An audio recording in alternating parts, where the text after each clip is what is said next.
Now we're in the section of studying your brain. Studying your brain. For years, much of how we tied particular actions of individual parts of the brain came from studying the brains of the dead or those of traumatic brain injuries. Right. One of the most famous of such cases is that of a man named Phineas Gage, a then 25-year-old who in 1848 survived a railway accident in which a metal tamping rod shot through his skull. Oh my God. Doctors repaired the outward damage, but there wasn't much they could do for that massive brain injury. Quite quiet and pleasant before the injury, Gage, who recovered physically, was said to be volatile, rude, and impulsive after being hurt. Although experts today disagree on just when those symptoms began to appear and how severe they really were, still Gage became a case study for understanding the functions of the frontal lobes. Right. Since it was primarily his first frontal lobe that had been damaged in the accident, the change in Gage's behavior and demeanor offered insight into the role of the frontal lobes in decision-making and impulse control.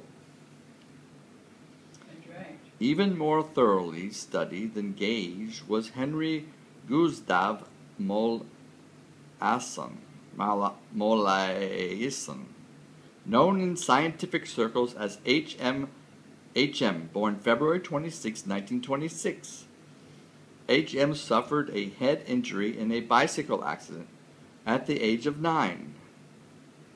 Perhaps from the accident, we don't know for sure, H.M. began to suffer frequent epileptic seizures. The seizures were so severe that in 1953, neurosurgeon William Beecher Scoville operated on him, removing most of his hippocampus on both sides of the brain. The surgery was successful in reducing H.M.'s seizures, but it soon became apparent that the operation had robbed H.M. of something significant, his ability to acquire new information. Without the hippocampus, H.M. was unable to commit any new information to his long-term memory. Oh boy. That's a good one. Yes, so while he could recall much of what had happened to him before the surgery, That's right. H.M. immediately forgot anything that occurred after it. That's right. Over the years, H.M. became something of a poster child for memory and brain research. A succession of doctors tested and probed him, all with the hopes of understanding his curious condition. Along the way, they gleaned valuable insights into the workings of the hippocampus. The fact that H.M. remembered events and people from early in his life told doctors that long-term memories weren't stored in the hippocampus. The fact that H.M. remembered events and people from early in his life told doctors that long-term memories weren't stored in the hippocampus. Right. Similarly, the fact that he could still learn to perform a new physical task told doctors that his procedural memory was intact. Right. And that this type of memory, therefore, probably wasn't stored in the hippocampus. Oh, yes. His ability to recall new information, too, pointed to the hippocampus having a role in the making of new memories. Right. H.M. died in 2008. His brain, long a source of scientific interest, is still under study. In fact, at the Brain Observatory at University of California, San Diego, Project HM researchers are currently slicing into HM's brain to see what new information it may yield. Right about the time that HM went under the knife, another surgeon was compiling a treasure trove of data he'd collected while performing brain surgery. Dr. Walda Penfield, a neurosurgeon at the Montreal Neurological Institute in Canada, had performed groundbreaking brain surgeries on epileptic patients throughout the 1940s. That's wonderful. The surgeries involved deliberately killing neurons in an effect to reduce epileptic seizures. In order to determine which cells to destroy, Penfield delivered a small electrical shock to parts of the brain and then recorded the body's response. Patients were awake during the surgery. Penfield used local anesthesia, so depending on where the shock was delivered, they might exhibit a twitch in the arm, for example, or suddenly recall a childhood memory.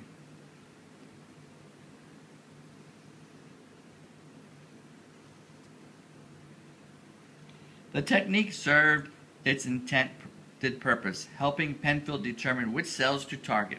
But Penfield's records on how patients responded to shocks to various parts of the brain also allowed him to expand on the limited map of brain function that existed at the time.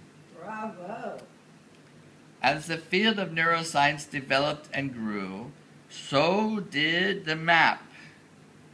Studies on animals helped pave the way, Right. as has the development of a variety of non-invasive technologies for humans, such as magnetic resonance imaging, functional magnetic resonance imaging, electroencephalography,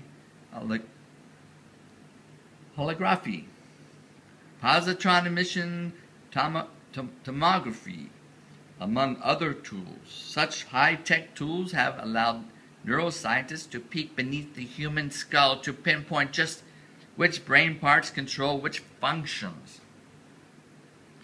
Today, advances in scanning technologies have continued to expand our ability to watch the brain in action, even right down to individual groups of nerve cells. Of course, while we've made mind-boggling progress in understanding how the brain works, there's still plenty of mystery left. The much maligned middle-aged brain. Even given that most people don't use the brains to their full potential, the middle-aged brain probably gets a bit of an unnecessary bad rap.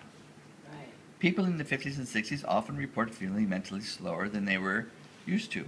Such slowing is typical and can be a result of a variety of factors, from normal aging to medications they're taking to lifestyle choices they're making. But while their brains probably aren't functioning as well as those of people 20 years younger, most people don't experience a rapid decline in processing speed, working memory, or learning in midlife. Absolute processing isn't typically a victim of normal aging either. A 50-year-old can memorize a list of words just as well as a 20-year-old, although perhaps not as quickly. And as it slows down in some functions, the mature brain still has one advantage over the youthful noggin. Experience. With every experience we have, we gain information that will factor into future decisions. As a result, by late middle age, we tend to be more reasoned, less emotional, and better decision makers. If you don't believe that, you can ask your brothers. You can ask my brothers, 12 and 15 years younger than me, more fit with brains that are no doubt a little quicker than mine. They still lose to me in tennis pretty much every time we play. Why? Their hard hits and quicker reflexes are no match for my years of practice. Much to their jargon, They have to admit that I know exactly how to place the ball, just out of their reach. Experience trumps mental and physical speed. Mom, experience trumps mental and physical speed. Right. Experience. Mhm. Okay.